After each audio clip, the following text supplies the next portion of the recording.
Jean-Paul Sartre once declared, "Man is condemned to be free." This provocative statement captures a paradox at the heart of human existence. We are thrust into a world devoid of inherent meaning or preordained values, left to define our purpose through our choices.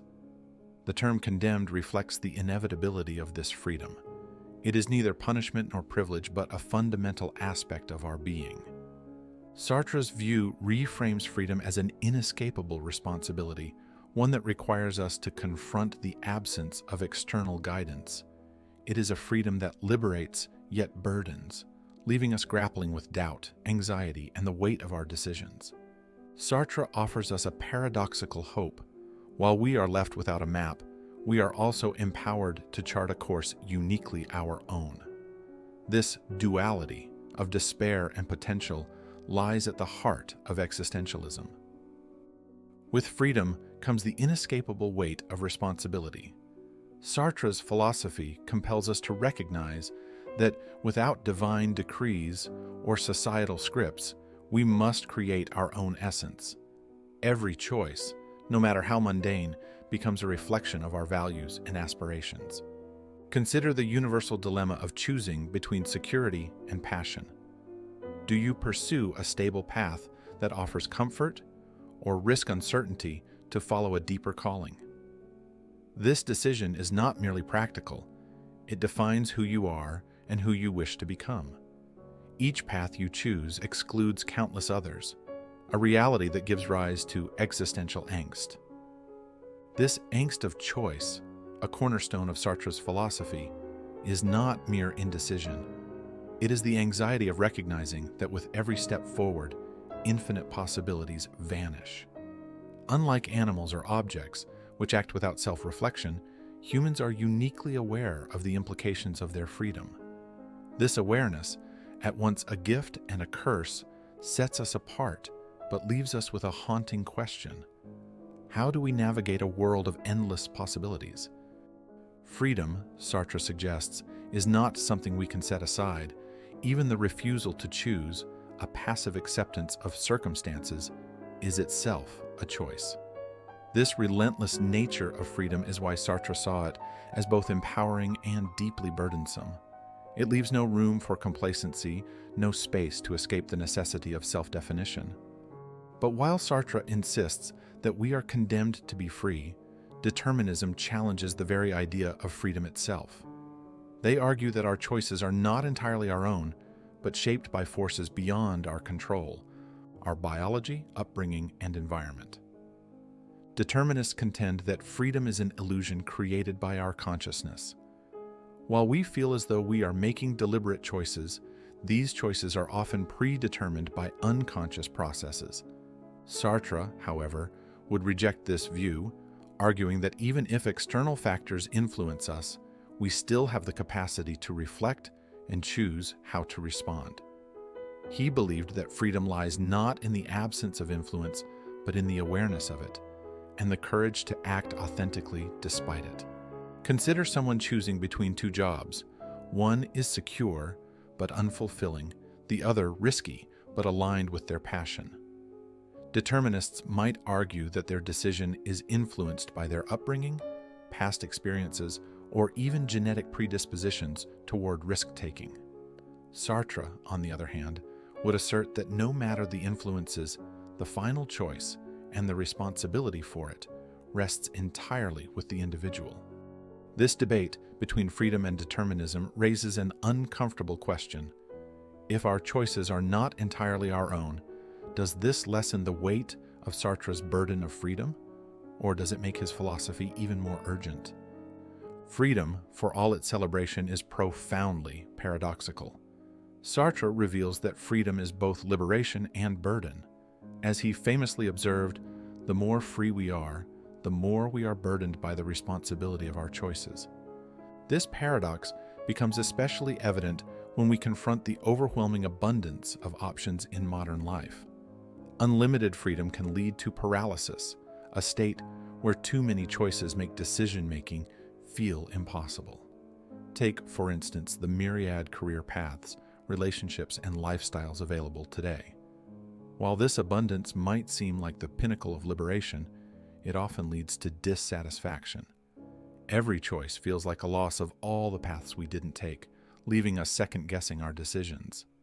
Interestingly, Sartre suggests that true freedom doesn't require a lack of constraints. Rather, freedom thrives within boundaries, where choices gain meaning through context. A blank page with no lines or guidelines can feel daunting, a freedom so vast it paralyzes. Yet, when constraints exist, the act of choosing becomes significant. In contrast, modern pragmatists like psychologist Barry Schwartz argue that reducing choices rather than embracing limitless freedom leads to greater satisfaction. In his book, The Paradox of Choice, Schwartz suggests that fewer options often allow for deeper commitment and less regret. This perspective offers a practical counterpoint to Sartre's existential musings, emphasizing simplicity over boundless exploration. Faced with the weight of freedom, many of us retreat into what Sartre calls bad faith. Bad faith is a form of self-deception, a way of convincing ourselves that our lives are dictated by external forces, circumstances, societal expectations, or fate. By doing so, we avoid confronting the discomfort of our freedom. Bad faith often arises in response to societal pressures. Cultural norms encourage us to conform, to seek validation through predefined roles. Consider someone who remains in an unfulfilling career, not because they lack options, but because stepping away would defy expectations. The phrase, "I have no choice," becomes a comforting lie, masking their reluctance to confront the unknown. Critics of Sartre's concept of bad faith argue that it overlooks the complexity of human motivation. Feminist philosopher Simone de Beauvoir, while closely aligned with Sartre, expands on this idea. She highlights how systemic forces, patriarchy, racism, or economic inequality, can constrain freedom in ways that are not merely self-deceptive. For some, the choice to conform may be a survival mechanism rather than an act of bad faith. Sartre acknowledges that bad faith is not always malicious or even intentional. It often arises as a defense mechanism, a way to avoid the paralyzing weight of too many possibilities.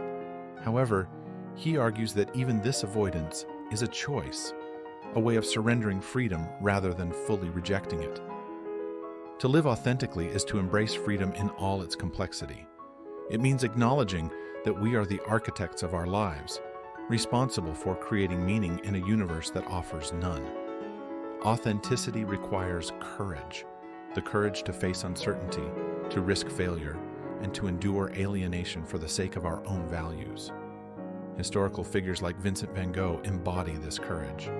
Van Gogh pursued his art despite poverty, ridicule, and mental illness, creating works that would resonate long after his death. He lived authentically, guided not by external validation but by an unyielding commitment to his vision. His story reminds us that authenticity often requires sacrifice, yet it is through such sacrifices that we realize our fullest potential. In contrast, some thinkers, such as Albert Camus, question whether the pursuit of authenticity is enough. In the myth of Sisyphus, Camus suggests that the struggle itself, the act of pushing the boulder up the hill, is what gives life meaning rather than any final attainment of authenticity. Camus' philosophy offers a more process-oriented view, emphasizing resilience over destination. Sartre's vision of freedom is not a privilege but a defining aspect of human existence. Even in the face of external constraints, we retain the ability to choose our responses. This is the essence of our freedom, the capacity to shape our lives even when the world offers no guarantees. Sartre's perspective is not the only way to view freedom. Other philosophies remind us that freedom is multifaceted. These perspectives challenge us to see freedom not just as an individual burden, but as an opportunity to connect, contribute, and persevere. So, what will you do with this freedom?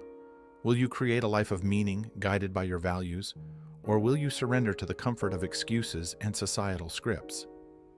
The burden of freedom is heavy, but it is also what makes us human. By accepting it, we open the door to a life of authenticity, creativity, and purpose. As Sartre reminds us, man is nothing else but what he makes of himself.